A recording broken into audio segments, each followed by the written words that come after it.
Em relação ao clássico, né, Ademar? A gente tem vários ingredientes aí, né? De um Corinthians que vem mal, muita gente elegeu o pior jogo do Corinthians contra o Coritiba na temporada, e um Santos que pode ter o Lucas Veríssimo, que aí já dá uma diferença nessa zaga do Peixe, que é um negócio de louco. Tem o retorno do Neymar, descansado, que vai querer mostrar serviço, porque na segunda tem a convocação do Ancelotti para os jogos contra a França e Croácia. Tá cheio de ingredientes para esse clássico lá na Vila, Ademar. Sem dúvida nenhuma, né? O Corinthians, apesar da derrota pro Coritiba, que foi para mim o pior jogo do ano, para mim não é que eu acho, não, eu tenho certeza que foi o pior jogo do ano. Acompanhando, tá certo que a gente está no início de temporada e tal, mas foi o pior jogo do ano. O Corinthians ainda está bem estabilizado ali no meio de tabela. Se você vence o Santos, você já cola ali no G5. Vamos lembrar que é G5, hein, gente? O sexto colocado não existe mais, que foi pro vice da Copa do Brasil, tá? Verdade. É G5, vamos lembrar. Então, aí você acerta e tal. O que eu não gosto do Corinthians, primeiro, essa briga política. Rapaz, eu fui setorista do Corinthians em 95.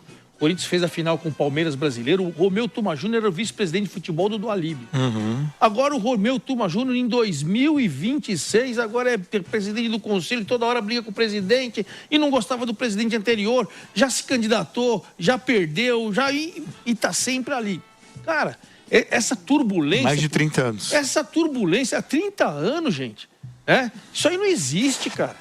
Aí você chega numa reunião que é importante pro corintiano votar, o sócio quer votar e tal. Aí o presidente acusa quem vai aquela confusão. Isso desestabiliza todo mundo. Sim. Até a torcida. Quando eu era setorista na década de 90, o Osiris, vocês lembram dele ou não? Era o setorista da Gaviões. Sim. Ele estava todo dia lá no treino. Ele passava todos os relatórios, vai lá e mostrava para... E até hoje a Gaviões manda, cara. Assim, com todo respeito, é uma torcida apaixonada, lota estádio, concordo com tudo. Mas não tem o direito de cobrar, de ir lá, de bater no clube e falar, e conversar, exigir. Pô, pelo amor de Deus, gente. É um clube profissional. Então, isso aí só tumultua. Vamos lembrar que o Corinthians ganhou os títulos e o Dorival falou que conseguiu blindar. Parece que não está blindado o CT, hein? E parece, com tudo isso. Em relação ao Santos, o Santos eu tenho minhas dúvidas em relação ao potencial do elenco, do meio para trás. Do meio para frente, acho que você tem até boas alternativas. Eu entendo que time que tem Neymar não cai.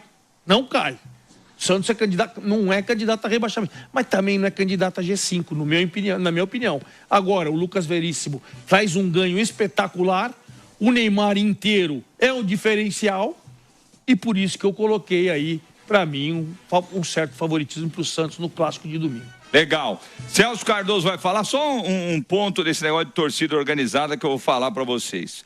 Primeiro, é isso que o Ademar falou. Já está falando torcida. Torcida é no lugar de torcer, é na arquibancada, é na numerada, não é dentro do clube. Vai ver se o Palmeiras tem reunião, como disse o Rufino no seu boletim, a tradicional reunião com torcida organizada. Não tem. Teve a última... Eu não me lembro se foi com o Luxemburgo em 2020. Depois, com a chegada das novas diretorias do Palmeiras, as torcidas organizadas do Palmeiras dançaram. E parece que a coisa está indo bem. Não precisa de torcedor organizado pressionando nada. Parece que a coisa está indo muito bem. Outra coisa, queria parabenizar o Matheus Bidu, que depois da derrota para o Coritiba, no pior jogo do Corinthians no ano, foi lá e deu a tapa, né? Como fez o Alan aí, o Matheus Bidu foi lá e não falou nada demais. Hoje os caras foram cobrar o Matheus Bidu lá dentro. Olha que absurdo. Quer dizer, você abre a porta para uma turma que vocês sabem a minha opinião, que é para mim torcida organizada, é o câncer do futebol brasileiro. E aí você abre a porta para esses caras, os caras foram atrás do Matheus Bidu lá dentro, cara. Foram cobrar o cara... porque ele falou a verdade. Ele falou, a torcida tem o direito de reclamar. Mas eles têm de lembrar que olhem os nossos últimos 8 meses. Ganharam um Paulista, uma Copa do Brasil, uma Supercopa. Pô, vocês estão louco, cara. O que está passando na cabeça da torcida do Corinthians? Essa pressão em volta da demissão, já que estão falando do Dorival Júnior, é completamente absurda, como é a atitude do Flamengo, demitiu o Felipe Luiz, e o São Paulo com o Crespo. Os caras estavam fazendo o trabalho deles. E o Dorival está fazendo lá. Mas os caras cobrarem o Bidu porque ele falou a verdade, não falou nada demais. Esse negócio de torcida organizada dentro do clube não existe. É o que o Ademar disse aqui, o negócio é profissional. Torcida é lá e torcida organizada não devia nem entrar em estádio. Celso Cardoso, em relação ao jogo de domingo, eu concordo com o Ademar que o Santos tem um pouco de vantagem pelo retorno do Lucas Veríssimo e a entrada do Neymar. Mas o time do Corinthians, se você pegar o time do Corinthians, ele é melhor que o do Santos, mas muito melhor que o Santos. Acho que só o Neymar teria vaga no time do Corinthians hoje. Do restante, ninguém tomaria o lugar de um jogador do Corinthians hoje, Celso. E Neymar inteiro. Sim. Neymar inteiro, porque hoje ele seria banco do Memphis e do Yuri Alberto. Com certeza. Não há nem o que discutir. Agora, o Santos tem a vantagem mesmo da Vila. A chegada do Lucas Veríssimo, que aliás deixou o Corinthians na mão, é bom a gente lembrar também, tem essa rivalidade, porque o Lucas Veríssimo simplesmente pegou, vou embora, tchau.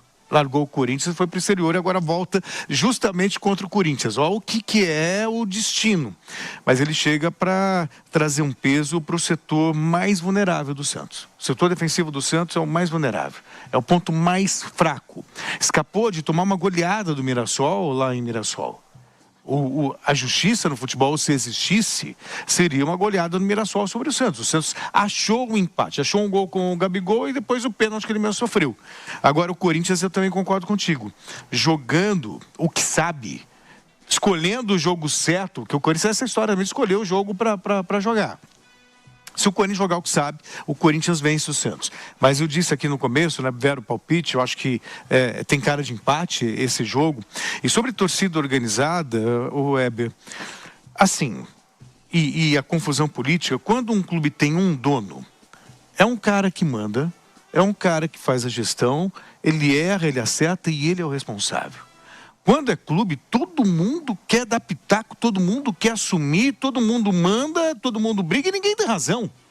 Então cria uma situação, e isso estende também a torcida organizada, que é tudo no grito, é tudo na emoção. O Ademar puxou o passado, 1995, então vou puxar 2000, quando o Corinthians foi campeão brasileiro, aliás, bicampeão brasileiro, campeão do mundo, perdeu para o Palmeiras nas semifinais da Libertadores, foi um pega pra capar, correr atrás do Edilson, quiseram bater em jogador, Vampeta, e o time tinha sido bicampeão brasileiro e campeão do mundo. Então, quando você abre, por exemplo, imagina aqui, se de repente a Nova Brasil FM abre o espaço para quem é ouvinte vir aqui cobrar a gente do que a gente está falando, qual é o clima que você vai ter para trabalhar? É terrível. Qual é a autonomia que você vai ter para dar a sua opinião, não dar a sua opinião? Então, e por que o futebol tem que ser diferente? E nesse caso, a Leila Pereira, por exemplo, no Palmeiras, ela tem a minha admiração porque ela teve peito. Teve mesmo. Teve peito para tomar atitude que nenhum outro dirigente tem coragem de fazer, porque eles são reféns. O primeiro que colocou o dinheiro, né? Sim. A hora que ele chegou, as categorias de base tinha até filho de cara de uniformizada, tinha cara que lá ele tirou tudo, ele demitiu o treinador, não sei o quê. Teve lance do Serdã invadindo o vestiário para bater em treinador, pô. Ele tirou tudo, ele limpou, como que é o Paulo Nobre? O Paulo Nobre limpou tudo. Eu lembro que eu fui fazer a entrevista com ele falou assim, com todo respeito, eu tô colocando todo o meu dinheiro aqui para mas vai ser do meu jeito. Profissional isso. É profissionalismo. Aí depois do Paulo Nobre veio o outro, o Gagliotti, e eles fizeram a mesma coisa. Então isso é espetacular. Sim, claro. Isso é espetacular. Ainda teve no Gagliotti no final essa coisa da torcida ainda com o Luxemburgo. Mas depois não teve acabou a fechar as torneiras de dinheiro para a organizada através de ingressos, esse tipo de coisa, escola de samba, acabou tudo. A gente sabe, quando a torcida organizada vai falar com o jogador, diz muito mais sobre a torcida do que sobre benefício pro time de futebol. Porque é uma autoafirmação. Porque ameaça, né?